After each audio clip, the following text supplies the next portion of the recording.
திருப்பி அடுத்த ஸ்லைடு போவோம். அங்க பாருங்க. Receive the gift of the holy spirit. Gift அப்படின்றது சொல்லுது. ಅಲ್ಲಿ ಉಡುಗೊರೆಯನ್ನ ಪಡೆದುಕೊಳ್ಳುವಂಥದ್ದು ಎಂಬುದಾಗಿ ಇಲ್ಲಿ ನೋಡ್ತಾ ಇದ್ದೇವೆ. 2வது அதிகாரம் 2ನೇ ಅಧ್ಯಾಯ அங்க வந்துட்டு 38வது வசனத்த பாருங்க. எல்லாரும் கேட்கறாங்க. நம்ம என்ன பண்ணணும் ஐயா? பரிசுத்த ஆவியானவர என்ன பண்ணணும் ஐயா? அப்படின்னு கேட்கறாங்க பேதுருவ. ಅವರೆಲ್ಲರೂ ಪೇತ್ರನ್ನ ಕೇಳ್ತಾರೆ, ನಾವೇನು ಮಾಡ್ಬೇಕೆಂಬುದಾಗಿ ಅಲ್ಲಿ ಇರ್ತಕ್ಕಂಥವರೆಲ್ಲರೂ ಕೇಳ್ತಾ ಇದ್ದಾರೆ. பேதுரு அவர்களை நோக்கி, ம். நீங்கள் மனம் திரும்பி ஒவ்வொருவரும் பாவ மன்னிப்புக்கு என்று இயேசு கிறிஸ்துவின் நாமத்தினாலே ஞானஸ்நானம் பெற்றுக்கொள்ளுங்கள். அப்பொழுது பரிசுத்த ஆவியின் வரத்தை பெறுவீர்கள். என்னத்த பெறுவீங்க? பரிசுத்த ஆவியின் வரத்த நீங்க பெறுவீங்க அப்படின்னு சொல்றாங்க. வரம்னா என்ன அர்த்தங்க? ಅಲ್ಲಿ ನೋಡ್ತೇವೆ ಪವಿತ್ರಾತ್ಮ ದಾನವನ್ನ ನೀವು ಹೊಂದುವಿರಿ ಎಂಬುದಾಗಿ. ಆ ಒಂದು ವರ ಅಂತ ಅಂದ್ರೆ ಏನು? வரம்னா என்னது? வரத்த சம்பாதிக்க முடியுமா?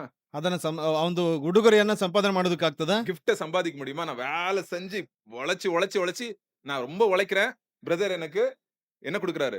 சம்பளம் தான் குடுக்க முடியும். அவர் வந்து எனக்கு கிஃப்ட் குடுக்க முடியாது. ಅಲ್ಲಿ ನೋಡ್ತೇವೆ ಬಹಳ ಕಷ್ಟಪಟ್ಟು ಕಾರ್ಯವನ್ನ ಮಾಡ್ತಾ ಇದ್ದಾನೆ ಅಂತಂದ್ರೆ ಅವ್ರು ಸಂಬಳವನ್ನು ಕೊಡೋದಕ್ಕಾಗ್ತದೆ ಹೊರತು ಉಡುಗೊರೆಯನ್ನು ஆனா ಕೊಡೋದಕ್ಕಾಗೋದಿಲ್ಲ. பரிசுத்த ஆவியானவர் வந்து சம்பளம் அல்ல. ಆ ಪರಿಶುದ್ಧಾತ್ಮನು ಅಲ್ಲಿ ನೋಡಿದ್ರೆ ಆದ್ರೆ ಸಂಬಳವಲ್ಲ. இயேசு கிறிஸ்து மேல் விசுவாசம் வைக்கிறவன் யாவனோ அவனுக்கு பரிசுத்த ஆவியானவர் என்ற கிஃப்ட்ட ஆண்டவர் நம்மளுக்கு கொடுக்கிறாருங்க. ಅಲ್ಲಿ ಯೇಸು ಕ್ರಿಸ್ತನ ಮೇಲೆ ನಂಬಿಕೆ ಇಡತಕ್ಕಂಥ ಪ್ರತಿಯೊಬ್ಬನಿಗೂ ಆ ಪರಿಶುದ್ಧಾತ್ಮನ ಎಂಬತಕ್ಕಂಥ ಒಂದು ಉಡುಗೊರೆಯನ್ನ ಕೊಡುವಂತವರಾಗಿರ್ತಾರೆ.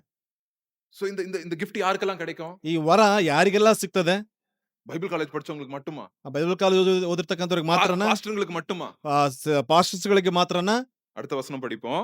ತದನಂತರದ ವಚನವನ್ನು ಓದಿಕೊಳ್ಳೋಣ. 39வது வசனம். வாக்குத்தத்தமானது வாக்குத்தத்தமானது உங்களுக்கும் உங்களுக்கு உங்கள் பிள்ளைகளுக்கும் உங்க பிள்ளைகளுக்கு நம்முடைய தேவனாகிய கர்த்தர் ஆ, வரவழைக்கும் தூரத்தில் உள்ள தூரத்தில் உள்ள யாவருக்கும் உண்டாயிருக்கிறது. உண்டாயிருக்கிறது. யாரெல்லாம் தேவன் அப்படின்னு கூப்பிடுறாங்களோ அவங்க எல்லாருக்கும் உண்டுங்க இந்த வரம். ಅಲ್ಲಿ ಯಾರೆಲ್ಲ ಕರ್ತನ ಎಂಬುದಾಗಿ ಕರೆಯಲ್ಪಡುವಂತವರಾಗಿರ್ತಾರೋ ಅವರೆಲ್ಲರಿಗೂ ಉಂಟು ಎಂಬುದಾಗಿ. இன்னும் நம்ம அடுத்த அடுத்த மெசேஜ்ல நம்ம பார்ப்போம்.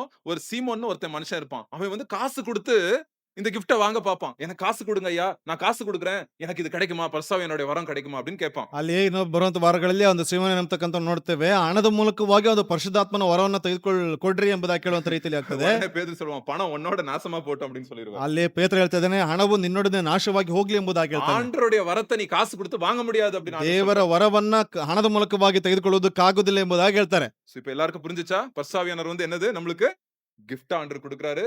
ಆ, சின்ன பிள்ளைங்கள்ல இருந்து பெரியவங்களுக்கு வரைக்கும் ஆண்டவர் வந்து பரிசுத்தாவியின் வரத்தை கொடுக்குறாருங்க. ಅಲ್ಲಿ ಪರಿಶುದ್ಧಾತ್ಮನ ಎಂಬತಕ್ಕಂಥದ್ದು ಒಂದು ವರವಾಗಿ ದೇವರು ಕೊಡುವಂತವರಾಗಿದ್ದಾರೆ. ಚಿಕ್ಕವರ ಮೊದಲುಗೊಂಡು ದೊಡ್ಡವರ ತನಕ ಅದನ್ನ ಕೊಡುವಂತವರಾಗಿರ್ತಾರೆ. அங்க பாருங்க.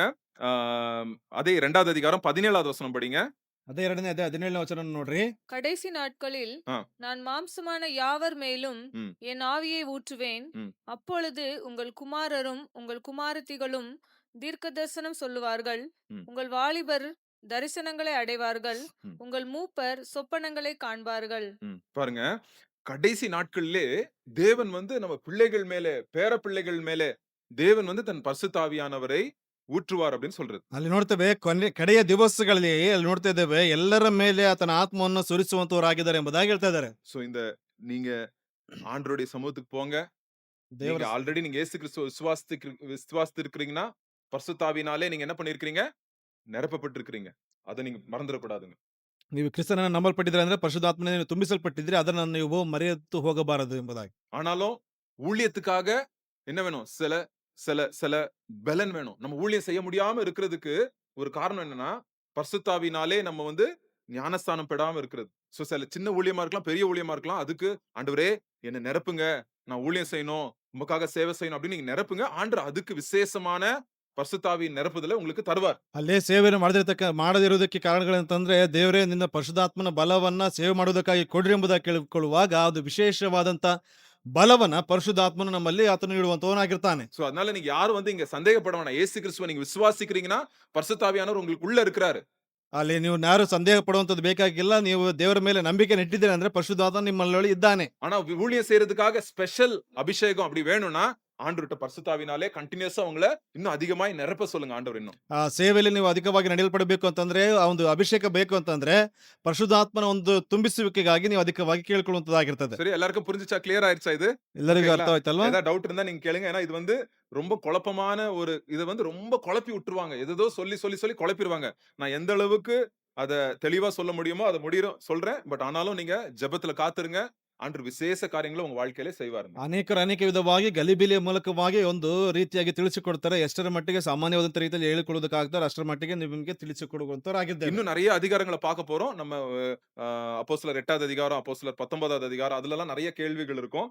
பரிசுத்தாவியானவர் குறித்து. அது வந்து இன்னும் நீங்க படிக்க படிக்க நம்ம போவ நீங்க இந்த புதிய ஏற்பாடு படிக்க முடிக்கிறதுக்குள்ள உங்களுக்கு நல்ல தெளிவு வந்துரும். பரிசுத்தாவியானவர பத்தி ஊழியன்னா, சேவைனா என்ன, அன்புனா என்ன ಎல்லாம் ಕ್ಲಿಯರಾ உங்களுக்கு தெரிஞ்சிரும். ಅಲ್ಲಿಯೇ ಅಪೊಸ್ತಲರ ಕೃತ್ಯಗಳು 8ನೇ ಅಧ್ಯಾಯ 9ನೇ ಅಧ್ಯಾಯದಲ್ಲಿ ನೀವು ಪರಿಶುದ್ಧಾತ್ಮನ ಕುರಿತಾಗಿ ಅನೇಕ ಪ್ರಶ್ನೆಗಳು ಬರ್ತದೆ. ಈ ಒಂದು ಹೊಸ ಒಡಂಬಡಿಕೆಯನ್ನು ನೀವು ಸಂಪೂರ್ಣವಾಗಿ ತಿಳಿದುಕೊಳ್ಳುವಂಥ ಸಂದರ್ಭದಲ್ಲಿ ಪರಿಶುದ್ಧಾತ್ಮನ ಕುರಿತಾಗಿ ಬಹಳ ಸ್ವಚ್ಛ ಒಂದು ಮನಸ್ಥಿತಿ ಉಳ್ಳವರಾಗಿ ನೀವು ಕಾಣಿಸಿಕೊಳ್ಳಲ್ಪಡ್ತೀರಿ.